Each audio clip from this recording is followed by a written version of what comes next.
lên đấy nhỉ? Cao chẳng gặp đây Con đâu nước. tan lòng. Đời nào đúng này là vậy. Biết chứ chớ. Tại vì y phép buồn ngủ mọi người nhé. Buồn ngủ từ sáng mà chưa ngủ mọi người. Tan lòng cao chẳng gặp dòng tan lòng.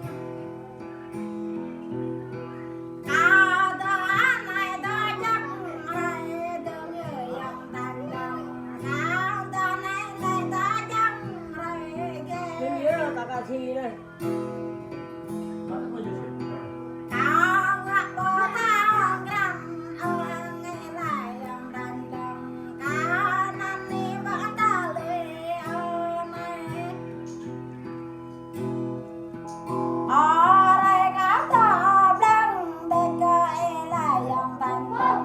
Đây đông có tọp bó mình đất này.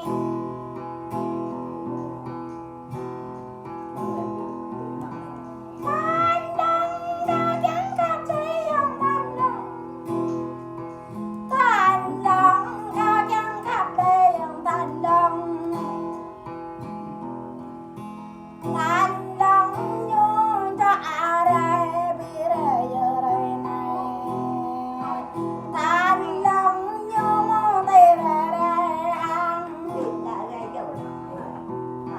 Tan lòng như mô đi sang đây giờ đây này.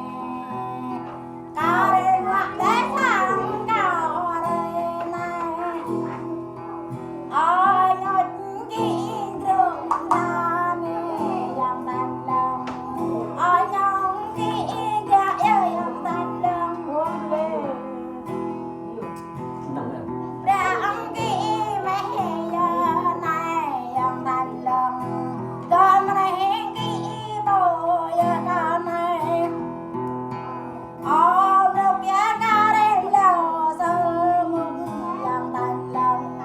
Ôi tôi giá ca đến lâu đúng đâu.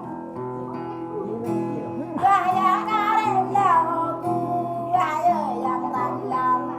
Ôi đang giá ca đến lâu ra đang.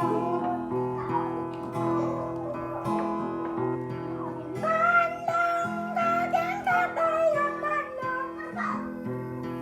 Tan lòng ca chẳng gặp Hello mọi người nhá. tan lòng. Chào mọi người đã xem. Áo lăng gói dòng tan lòng này này. Hello mọi người. Có quẹ đó là xe rồi lên bia mân. Ba ngày đi, ba buồn đi. Có quẹ đó là chôn lên bia mân là tan lòng. Rã mân mang để được coi. Chào nhé, chào mọi người nhá. Chào tất cả Rã mọi người. mân thế đùm quen được như là dòng tan lòng. Quen tiếng nào mơ ya đời ông nhi. Ngoài bé nào phân đời gọi là dòng tan lòng. Lòng cao chẳng gặp lấy dòng tan lòng.